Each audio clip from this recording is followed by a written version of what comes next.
What's up, and welcome to Stacks and Stuff. I hope everybody out there is having a great day today. Now, I always like to start things off by thanking each and every one of you for stopping by and watching. If you happen to be new to my channel and you like what you see, consider hitting that red subscribe button down there. I'm going to be making a lot more videos, and I always love to have new people along for the ride. Alright, so one of my subscribers emailed me asking just what it takes to get started pouring metal. So I thought today I would show you guys just what I started out with and what I'm using now to create these various pours. So without further ado, let's get into it. Okay, and first off, you're gonna need something to melt down your metals. I use an electric furnace. This furnace was built to melt down gold, silver, and copper. Now, there are many other ways to melt down your metals, but the most two common are the furnace and something else they call a whipping dish, which is a ceramic melt dish that uses MAPP gas fed through a torch to melt down the metals. And this is the furnace that I started pouring on. It's a used furnace that I got from a friend of mine that owned a coin shop. I've had it for roughly around 3 years. I've used it many times, and I haven't had any problems with it as of yet. This thing is fantastic, very easy to use. Turn on your switch.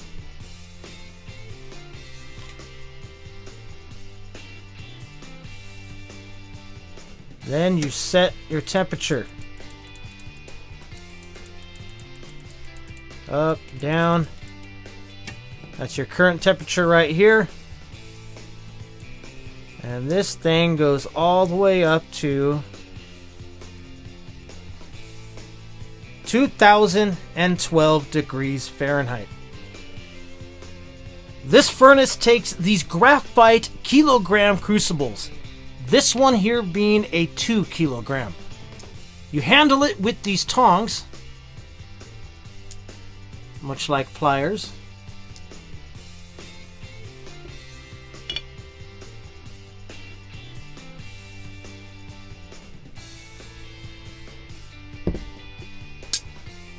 You load the crucible into the furnace up here on the top.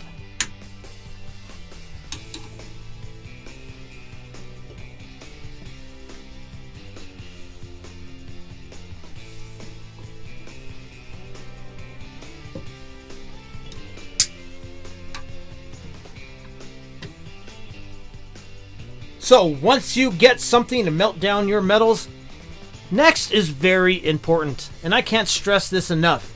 Safety. Be sure to get you some good safety gear. Get you a nice pair of heat-resistant gloves. These ones coming from PMC Supplies. Things are going to get hot, and from time to time, mistakes are going to be made. Eye protection. That's right.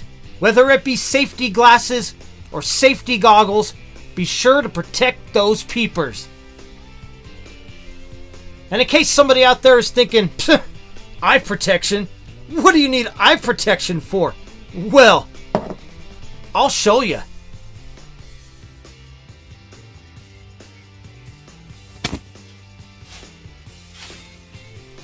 So we got our furnace, we got our safety gear.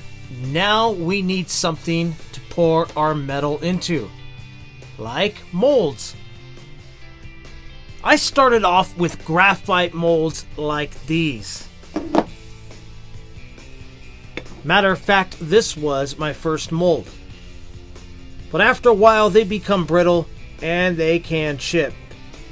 So be careful. The California mold here, and the big boy. So you have your graphite molds. And you also have Delft clay to do sand casting.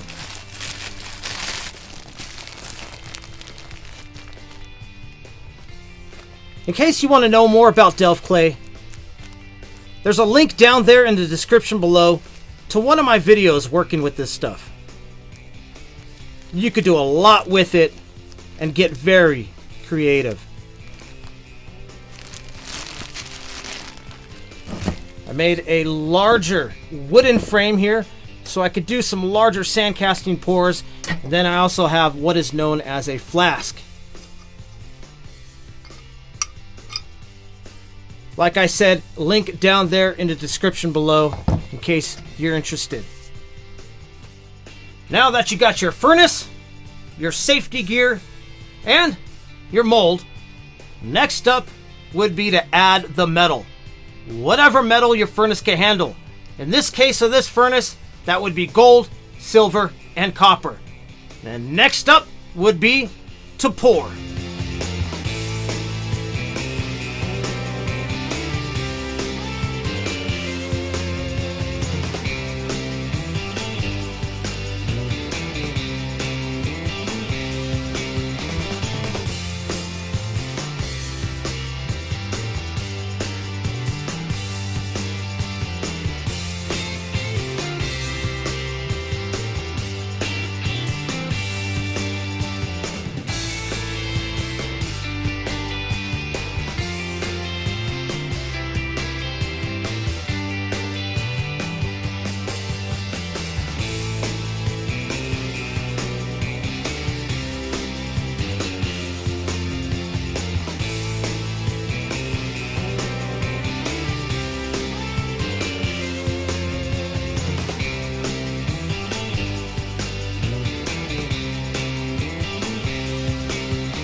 Then after you're done pouring your piece, you're going to want to cool it off by giving it a quench in a little water.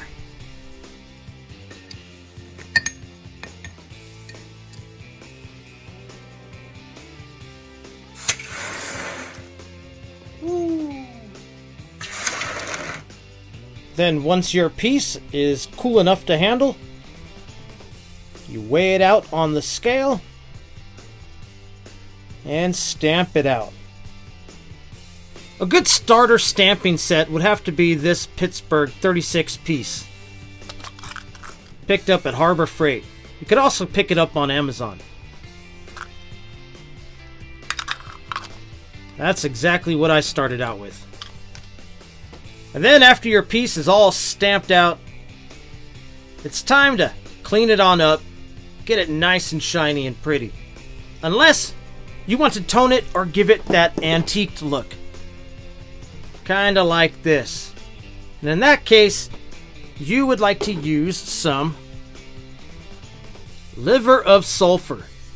This stuff stinks, let me tell you. Very little goes a long way. Read the instructions here. You just add a little to some warm water. Set your piece in that water. Not long. 5-10 minutes max. I wouldn't even say that. Pull the piece out, and then it's time to clean it on up. And the way I go about cleaning my pours is with this rock tumbler. Picked this up at Harbor Freight a few years ago.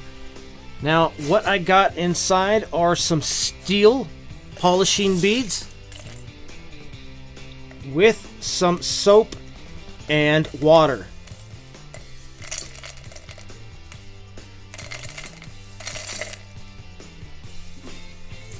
So I put the piece in there with just a little water, barely enough to cover the beads and the piece. Put the top on, set it there on the tumbler, turn the switch, let it go for an hour or two. I poured both copper and silver. but I have yet to pour gold. I can't wait to do so, and I'm looking forward to it. Stay tuned. Now, pouring is very addicting, and it's tons of fun. Lots to do, and if you're the creative type, well, your mind will run wild with ideas. These are some pours that I've done, some that I'm still working on, some that I recently done. And they will be going up for auction on my channel here very shortly. So if you haven't already, please hit that red subscribe button and hit that bell so you can get notified on all upcoming videos, especially my auction. I hope you guys enjoyed this video. Those are all the tools of my trade. Those are the things that got me started. Those are the things that I'm using currently to this day.